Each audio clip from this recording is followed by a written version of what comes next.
नमस्कार दोस्तों। SGM education रे यूट्यूब चैनल पर आपका हार्दिक स्वागत है। जैसा कि दोस्तों आप सबको विदित है कि हम इस समय पढ़ रहे हैं अपने हिंदी साहित्य, और हिंदी साहित्य में अपना जो महत्वपूर्ण टॉपिक चल रहा था, जैसे कि सभी भर्ती परीक्षाओं में ये महत्वपूर्ण है दोस्तों, जो कि आपकी एक व्याकरण और साहित्य दोनों में ही उपयोगी टॉपिक है। जो हम पढ़ रहे थे हिंदी भाषा का उद्भव और विकास, और हमने हिंदी भाषा के विषय में उसके उद्भव को, उसके विकास गति को समझा। अब दोस्तों उसी क्रम में आगे हमारा जो अगला टॉपिक है, आज का प्रकरण है, वो है दोस्तों देवनागरी लिपि। जैसे कि हम जानते हैं दोस्तों, भाषा को लिखने के लिए एक लिपि की आवश्यकता होती है, और जो हिंदी भाषा है उसकी लिपि है दोस्तों देवनागरी।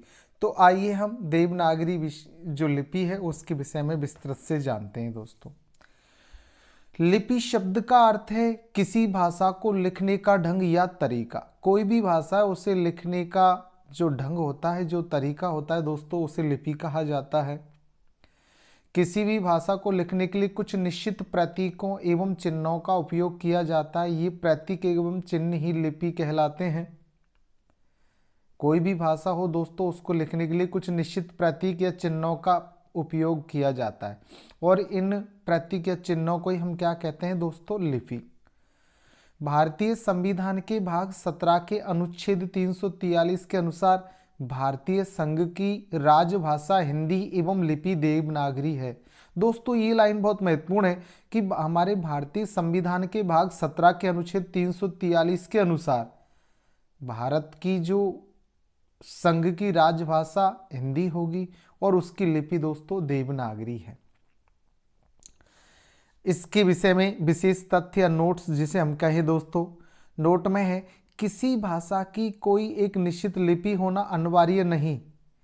किसी भी भाषा को कुछ परिवर्तनों के बाद किसी भी लिपि में लिखा जा सकता है। जैसे हिंदी शब्द का देवनागरी रूप तो हिंदी होगा, किंतु इसे रोमन लिपि में इस प्रकार लिखा जा सकता है जैसे कि ये हमने HINDI लिखा दोस्तों। तो ऐसे ही दोस्तों लिपि अलग हो सकती है। तो ये रोमन लिपि है HINDI जो लिखा है हिंदी, और ये आपके देवनागरी लिपि में हिंदी लिखा हुआ है।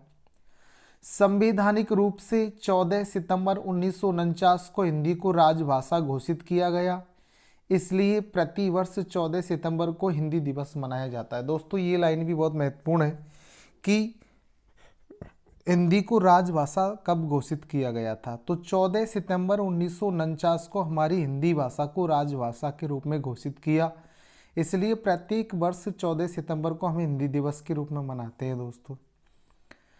संविधान की 8वीं अनुसूची में वर्तमान में हिंदी सहित 22 भाषाओं को शामिल किया गया है। दोस्तों संविधान की जो 8वीं अनुसूची में है, वर्तमान में हम देखें कि उसमें कितनी भाषाएं सम्मिलित है, तो दोस्तों वो 22 भाषाएं सम्मिलित हैं।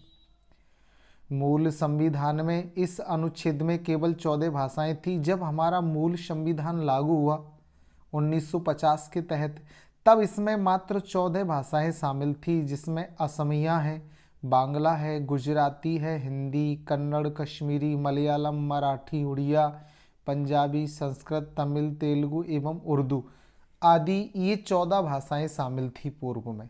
लेकिन सन 1967 में 21वें संविधान संशोधन अधिनियम द्वारा सिंधी भाषा को इस अनुसूची में शामिल किया गया। पहले 14 भाषाएं थी दोस्तों, लेकिन 21वें संविधान संशोधन द्वारा ये 14 भाषाएं 15 भाषाओं में तब्दील हुई, क्योंकि यहाँ सिंधी भाषा और जोड़ दी गई थी।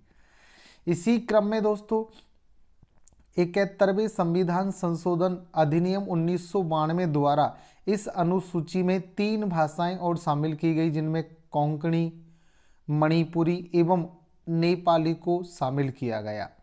यानी कि 21वें संशोधन द्वारा तो सिंधी भाषा को जोड़ा गया, और 71वें संविधान संशोधन द्वारा 1992 में 3 भाषाएं और जोड़ी गई दोस्तों, कोंकणी, मणिपुरी और नेपाली। यानी कि कॉमन, एक एक वर्ण ले कॉमन ये हो जाता है। तो आपके दोस्तों कोंकणी, मणिपुरी, नेपाली भाषा को शामिल किया। पहले 14, उसके बाद सिंधी को जोड़कर 15, उसके बाद 3 और कोंकणी मणिपुरी नेपाली को जोड़कर 18 भाषाएं हुई। इसी क्रम में दोस्तों 92वें संविधान संशोधन अधिनियम 2003-4 द्वारा इस अनुसूची में 4 भाषाएं और सम्मिलित की गई, जो थी डोंगरी, संथाली, मैथिली, बोडो को भी शामिल कर लिया गया। इस प्रकार दोस्तों आज वर्तमान में देखें तो 8वीं अनुसूची में हिंदी सहित कितनी भाषाएं दोस्तों? 22 भाषाएं।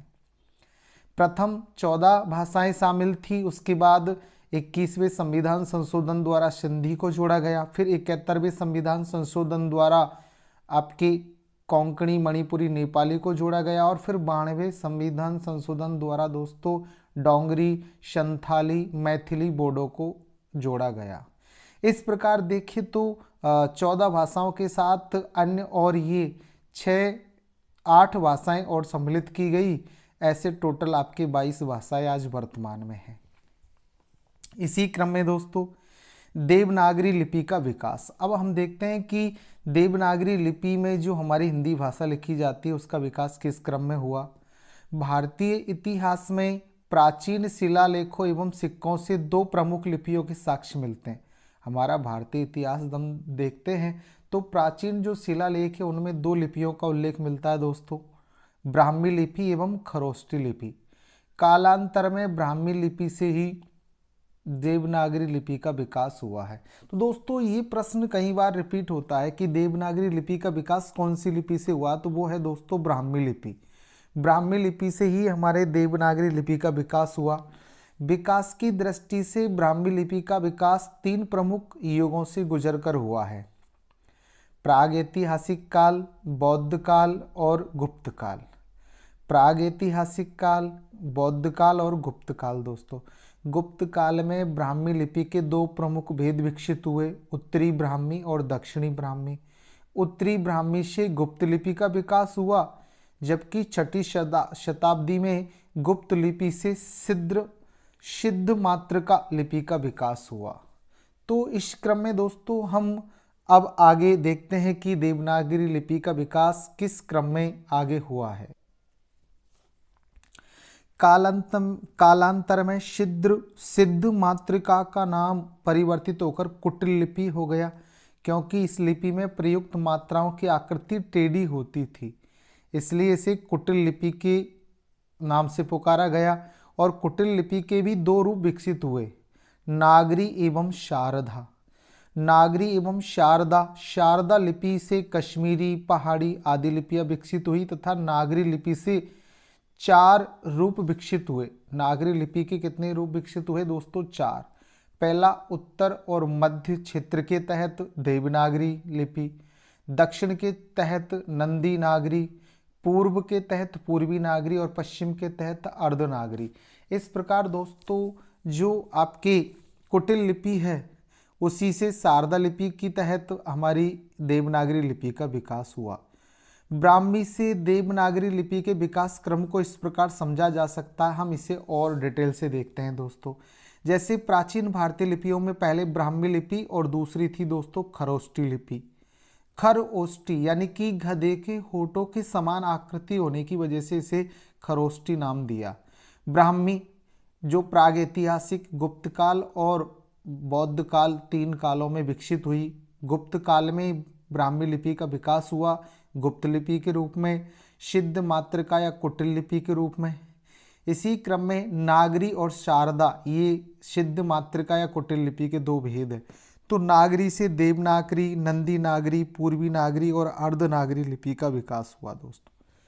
अब इसी क्रम में अब हम समझते हैं दोस्तों देवनागरी लिपि के नामकरण से संबंधित तथ्य। देवनागरी लिपि है हमारी, उसके नामकरण को लेकर क्या क्या तथ्य है विद्वानों के।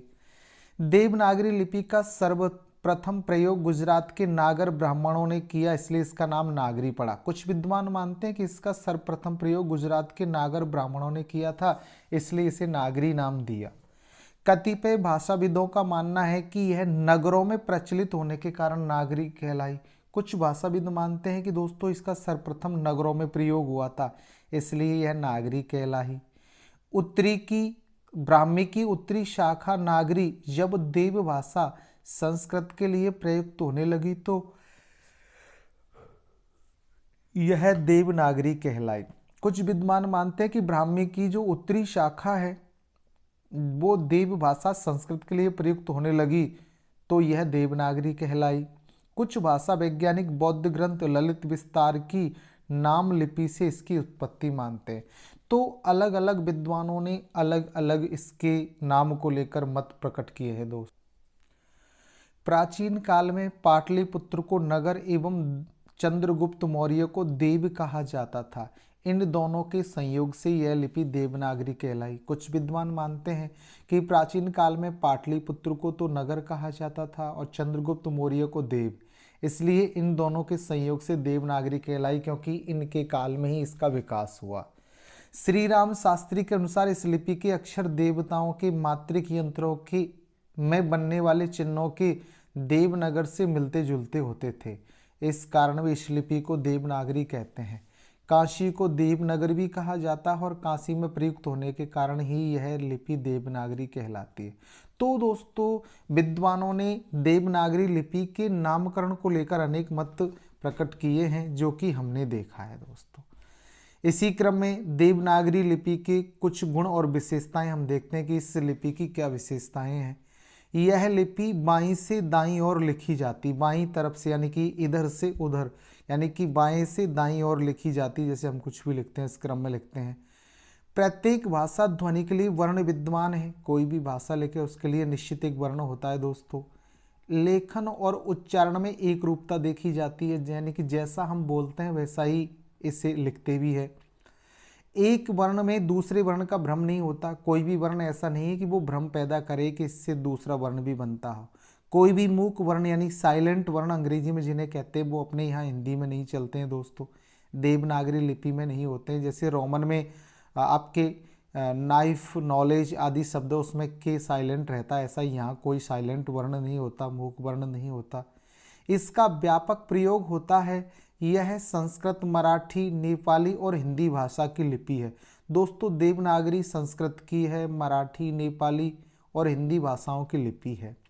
यह एकमात्र लिपि है जिसे विदेशी शब्दों को लिखने के लिए वर्णों के नीचे नुक्ता लगाकर प्रयोग किया जाता है। ये अकेली ऐसी लिपि है, जैसे अरबी फारसी के वर्णों को अगर इस लिपि में लिखा जाए तो उनके नीचे नुक्ता यानी कि बिंदी का प्रयोग करके लिखा जाता है। जैसे कै, ख, ग, जय, फ आदि के नीचे बिंदी लगाकर प्रयोग करते हैं दोस्तों। तो इस प्रकार दोस्तों देवनागरी लिपि की कुछ गुण और विशेषताएं हमने देखे। इसी क्रम में देवनागरी लिपि में सुधार एवं संशोधन। दोस्तों, समय समय पर जैसे कि कोई भी भाषा एक दिन में ही हमारे सामने नहीं आई और नई कोई लिपि कुछ समय में ही हमारे सामने आ गई है। बहुत लंबे समय के बाद उसका निखार, सुधार हमारे सामने प्रस्तुत किया है और उसका हम प्रयोग करते हैं। तो आइए इसमें होने वाले सुधारों को लेकर किए गए प्रयास देखते हैं। सन 1904 ईस्वी में बाल गंगाधर तिलक द्वारा अपने पत्र केसरी के लिए कुछ टाइपों में हेर फेर एवं उन्हें कम करने का प्रयास किया गया। 1926 ईस्वी में उन्होंने 190 टाइपों का एक फॉन्ट बनाया जो तिलक फॉन्ट के नाम से जाना जाता था दोस्तों। तो इस तरह उन्होंने हमारी देवनागरी लिपि में सुधार का प्रयास किया। महाराष्ट्र में सावरकर बंधुओं ने ए की 12 कड़ी का सुझाव दिया, जैसे ए, आ, ई, उ, ए, आई, ओ, औ आदि। 1945 ईस्वी में काशी नागरी प्रचारणी सभा ने इस सुझाव को उपयुक्त नहीं माना। उन्होंने कहा कि ये ठीक नहीं है, ये क्रम है एक ही 12 कड़ी का, वो गलत है। डॉक्टर श्याम सुंदर दास का सुझाव था कि पंचम वर्ण के स्थान पर अनुस्वार प्रयुक्त किया जाए, जैसे सुंदर के लिए सुंदर, गंगा के लिए गंगा आदि। गोरख प्रसाद ने मात्राओं को व्यंजन के बाद दाहिनी तरफ लिखने का सुझाव दिया, जैसे कि की तो ऐसी मात्रा लगा दी, यानी कि छोटी मात्रा है तो आगे लिख दे। काशी के श्रीनिवास ने सुझाव दिया कि देवनागरी लिपि से महाप्राण यानी प्रत्येक वर्ण का दूसरा चौथा वर्ण व्यंजन वर्ण हटा दिया जाए तथा उसके स्थान पर अल्प प्राण वर्ण महाप्राण के अलावा सभी व्यंजन नीचे कोई चिन्ह लगा दिए जाए, जैसे कै को महाप्राण बनाने के लिए कै के साथ कोई चिन्ह लगा दिया जाए। इससे वर्णों की संख्या में कमी आएगी। तो ऐसे विद्वानों ने अनेक सुधार के प्रयास किए और अनेक सुझाव दिए, जिन्हें समय समय पर अपनाकर ही आज मूल देवनागरी लिपि का रूप हमारे सामने प्रस्तुत है दोस्तों। और सुझाव देखते हैं। हिंदी साहित्य सम्मेलन के इंदौर अधिवेशन 1935 में काका कालेलकर के संयोजन में नागरी लिपि सुधार समिति का गठन किया गया, जिसकी प्रमुख सिफारिशें इस प्रकार थी। लिखते समय सिरोरेखा को अथवा न हो, किंतु छपाई के समय सिरोरेखा होनी चाहिए। इन्होंने सुझाव दिया कि कोई भी शब्द लिखे तो उससे ऊपर सिरोरेखा यानी शब्द का सिर बांधना जरूरी है। ई की मात्रा बाईं ओर ही लगाई जाए, अन्य सभी मात्राएं तथा अनुस्वार व्यंजन के बाद अलग से लगाए जाएं। ध तथा भ वर्ण में घुंडी बनाई जाए। ये घुंडी जो स्टार्टिंग में जैसे बनाते हैं भ या ध, तो ये घुंडी बनाना अनिवार्य था दोस्तों, इन्होंने समझाया। विराम चिन्हों का प्रयोग पूर्ववत ही किया जाए, जैसे करते आए वैसे ही चलेंगे। रेफ यानी रे को व्यंजन के बाद अलग से लगाया जाए। ए की 12 खड़ी को स्वीकार किया जाना चाहिए। काशी नागरी प्रचारणी सभा ने 1945 ईस्वी में ए की 12 खड़ी एवं श्रीनिवास के सुझावों को अमान्य करार दिया। तो काशी नागरी प्रचारणी सभा ने देवनागरी लिपि में सुधार का अधिक प्रयास किया था दोस्तों। तो इन्होंने ये जो ए की 12 खड़ी और श्रीनिवास के जो सुझाव थे उनको गलत माना, अमान्य कर दिया। उत्तर प्रदेश सरकार ने आचार्य नरेंद्र देव की अध्यक्षता में सन 1947 में एक समिति का गठन किया, जिसने सुझाव दिए कि ए की 12 कड़ी अमान्य है। श्रीनिवास के सुझावों को स्वीकार नहीं किया गया। संयुक्त व्यंजनों में प्रथम व्यंजन की खड़ी पाई हटा दी जाए तथा शेष व्यंजनों को अर्धवर्ण बनाने के लिए हलंत लगाया जाए। सिरोरेखा लगाई जाए। लय को वर्णमाला में स्थान दिया जाए। किसी व्यंजन के नीचे दूसरा व्यंजन ने जोड़ा जाए। इन सुझावों को काफ़ी हद तक स्वीकार कर लिया गया है। 1953 में तत्कालीन उपराष्ट्रपति राधाकृष्ण की अध्यक्षता में लिपि सुधार समिति गठित की गई। मानव संसाधन विकास मंत्रालय ने देवनागरी लिपि संबंधी निम्न लेख प्रकाशित किए, जैसे मानक देवनागरी लिपि 1966, हिंदी वर्तनी का मानकीकरण 1967, देवनागरी लिपि तथा हिंदी वर्तनी का मानकीकरण 1983। तो इस प्रकार दोस्तों समय समय पर इस लिपि के सुधार के लिए अनेक सुझाव दिए गए विद्वानों द्वारा, और जो उपयुक्त या ठीक सुझाव थे उन्हें मान्य किया गया। तो दोस्तों ये था देवनागरी लिपि के विषय में, उसका विकास और उसमें जो सुधार के या संशोधन के जो कार्य किए गए उनसे संबंधित उल्लेख। उम्मीद है सभी मित्रों को अच्छा समझ में आया होगा। कोई कन्फ्यूजन है दोस्तों तो कमेंट से बताएं और समाधान पाए। मित्रों को शेयर जरूर करें, सब्सक्राइब के लिए उत्साहित करें, जिससे कि हमारा उत्साह बरकरार बना रहे दोस्तों। और ये जो टॉपिक हमने पढ़ा है ये दोस्तों सभी भर्ती परीक्षाओं के लिए मुख्यतः, जैसे आपके पटवार है, ये आपके ग्राम सेवक है, या आपके जो बीए फाइनल राजस्थान यूनिवर्सिटी का सिलेबस है उसमें भी दोस्तों ये सब जुड़ा हुआ है। भाषा, हिंदी भाषा का उद्भव, विकास और देवनागरी लिपि और उसमें सुधार संशोधन आदि की बातें उसमें भी आपको पढ़नी है। तो ये सभी के लिए उपयुक्त होगा दोस्तों। अधिक से अधिक मित्रों को शेयर करें, अच्छा पढ़े, आगे बढ़े दोस्तों। धन्यवाद मित्रों।